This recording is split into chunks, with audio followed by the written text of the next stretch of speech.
Si ahogáis aquí, no. Snake era bastante simple, controlabas una serpiente que se movía por toda la pantalla y perdías si te chocabas con alguna esquina o si te comías a ti mismo.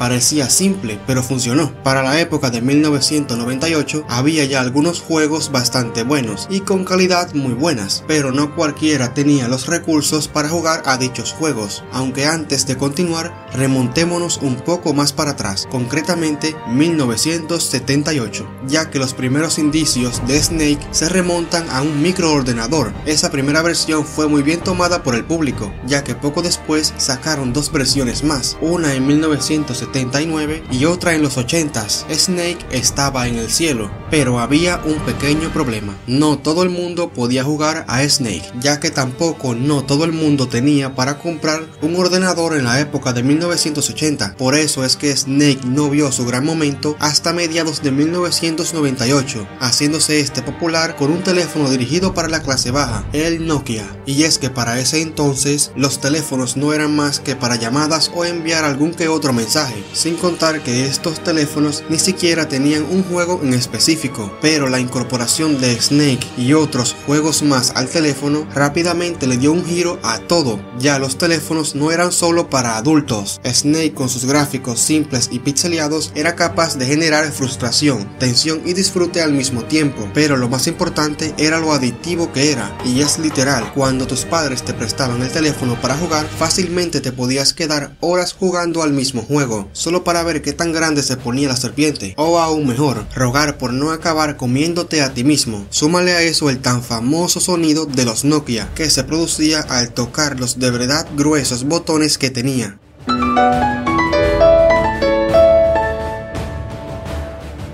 Para mediados de 1998, Snake ya no era un juego exclusivo para algunos, pero estamos dejando algo por alto, algo que si no hubiese pasado, Snake no sería lo que es ahora. ¿Quién creó Snake para el Nokia? Taneli Armanto. Nuestro héroe nace en el 1965, un año muy importante. Nace Dr. Dre, se crea la compañía Sega y, aún más importante, no había videojuegos para computadoras y mucho menos para teléfonos. Para 1995, Taneli ya era un ingeniero en informática completo y empieza a trabajar para la creciente Nokia del momento. Y quiero hacer hincapié en la palabra completo, ya que este señor escribió a mano el juego completo para Nokia y tomando como referencia algunas versiones de años anteriores. 3 años después crea la primera versión de Snake para Nokia, un juego de 8 bits que duró más de 25 años en circulación y que a día de hoy es considerado el primer juego móvil importante, y aún más el título que lanzó una industria que tenía un valor de más de 100.000 millones de dólares. Llegó la época de los 2000 y junto con ella un modelo nuevo de Nokia,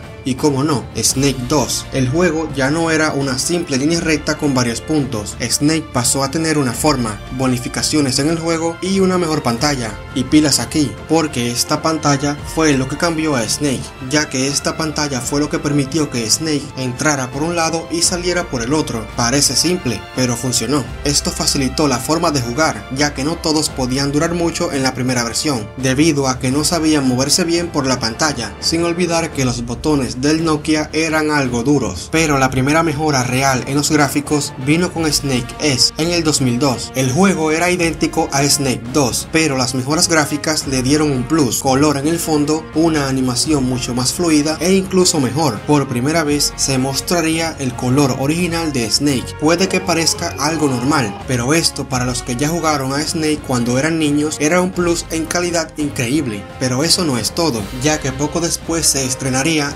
Snake S2, un juego que mejoró absolutamente todos los avances que ya traía: calidad gráfica con el mapa, diseño de personajes como los enemigos e incluso el mismo Snake. Y aún mejor, tenía un modo multijugador. Y quiero dejar algo claro: Snake no era un juego que se podía comparar con otros juegos de la época, ya que su principal atractivo no era su apartado gráfico o su increíble jugabilidad, como en algunos otros títulos. Snake era adictivo, era entretenido y, aún más importante, Snake Snake era nostalgia. Llega 2005 con un cambio increíble. Snake ya no sería un juego en 8 bits, sino que pasaría a los sistemas en 3D. Y quiero que prestes atención, porque este es el comienzo de un cambio total. Para 2003, Nokia ya había lanzado una especie de portátil que servía tanto como teléfono como para videojuegos. Y hasta este punto todo iba bien con la plataforma, ya que había varios títulos interesantes que se podían jugar. Pero no sería hasta 2005 cuando Snake llegaría a esta consola. Esta versión de Snake tenía mucha más calidad, un mapa totalmente distinto al estilo simple que teníamos antes, y aún más importante, el juego seguía siendo adictivo, pero no era lo mismo. Los jugadores de Snake, cuando probaron esta nueva versión, se sintieron atraídos por los cambios, pero la sensación no era lo mismo.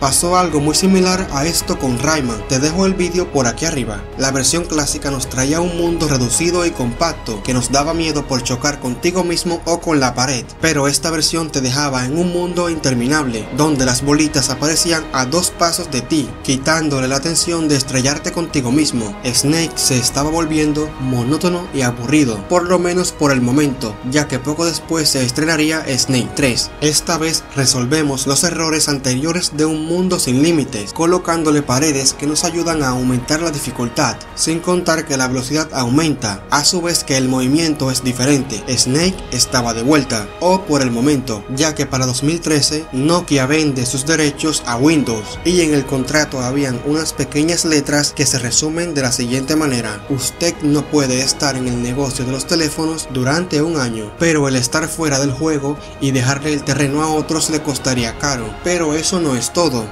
ya que Nokia saldría a la luz después de 4 largos años, pero con una diferencia. Nokia saldría con una versión nueva de teléfono para la época, un teléfono que te llevaba a los 90, pero no llegaba solo, ya que también traía un nuevo juego de Snake. Esta vez no era un juego en 3D, sino una vuelta al pasado, un regreso a lo clásico y lo simple. Esto le gustó a los jugadores de Snake, quienes ya para este año eran personas adultas que recordaban el juego con nostalgia. Cuando veían a Snake en uno de esos teléfonos, ellos sentían que estaban de vuelta en su niñez. Esto funcionó de maravilla por 2 cosas: más compras por los jugadores que ya tenían un mayor poder adquisitivo, y por la nostalgia que producía el volver a jugar una versión mucho más parecida a la original que las versiones anteriores. Pero espera, que todavía no acabamos, ya que también adaptaron una versión para Facebook, pero no es lo mismo, porque como te dije, lo que atrajo a los verdaderos jugadores era el estilo simple y clásico de Snake.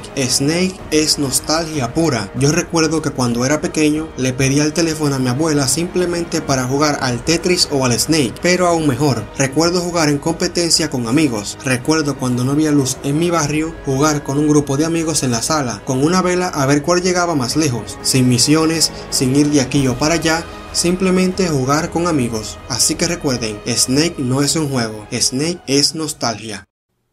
Has flipado, ¿eh? Bueno chicos, espero les haya gustado. Recuerden, comenten, suscríbanse, compartan, activen la campanita y recuerden, aquí nos subimos vídeos, aquí te subimos el ánimo. Me despido y les deseo suerte, brutos.